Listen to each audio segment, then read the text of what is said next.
All right, welcome back to the Deep Dive. And today, we're going to be looking at something a little different. Okay.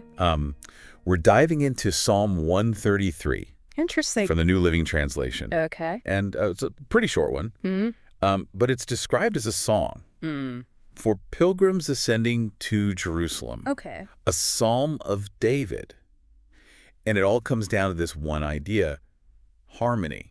Uh-huh. So today we're going to try to unpack this ancient text. Sounds good. See why it still resonates, thousands of years later. Yeah. And what it might reveal to us today. I like it. So first things first, let's just jump right in. Verse 1 Okay. says, "How wonderful and pleasant it is when brothers live together in harmony." What'd you think about that opening line?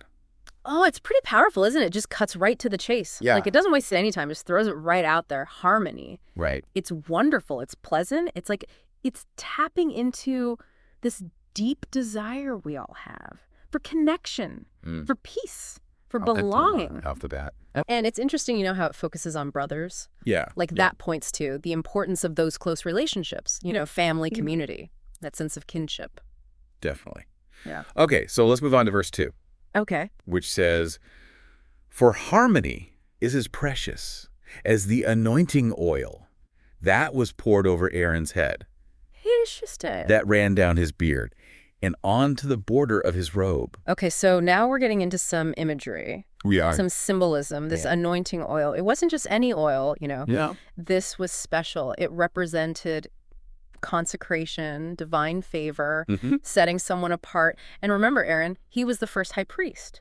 Oh, So pouring that oil on him, it was a huge deal. Right. It showed his sacred role, his connection to the divine. So now the psalm is saying harmony is like that oil. Yeah. It's precious, it's valuable, it's almost sacred, you know? I do, yeah. And then there's that image of the oil flowing down over Right. his beard, on it his robe. What do you make of that? Well, I think it shows how harmony isn't just limited. It's abundant. It spreads out. It touches everything. It's not just for a select few. It's meant to flow outwards and enrich everyone. Interesting. Okay, verse 3 Let's hear it.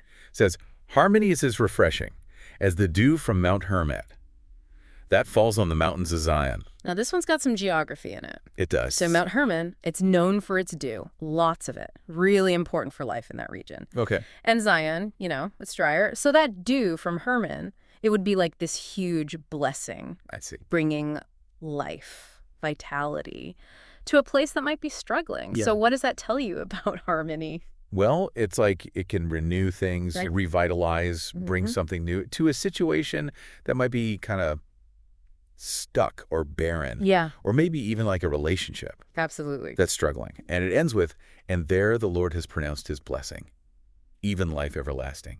Wow. I mean, that connects harmony to something pretty profound. It does, doesn't it? It's like it's saying harmony isn't just a nice feeling or a good thing to have. It's divinely sanctioned. It's tied to a sense of completeness, well-being, lasting life. There's a deeper dimension to it. Almost spiritual. Yeah, exactly. So basically, Psalm 133 is saying harmony is more than just nice. It's valuable. Precious. Like that sacred oil. It's refreshing like the dew. Right. And it's ultimately connected to blessings and lasting life. Powerful stuff. It is really powerful. Now, think about the word brothers. It obviously refers to family, Yeah. but could it also apply to other relationships? Like in your workplace, your community? What if we all tried to actively cultivate that sense of harmony? What if we saw the people around us, not just as colleagues or neighbors, but as brothers and sisters? In a broader sense, could that bring more of that wonder and pleasantness that the psalm talks about? Could it lead to unexpected blessings? Food for thought. Definitely something to think about. That's all the time we have for today, but we'll be back next time with another deep dive. Looking forward to it.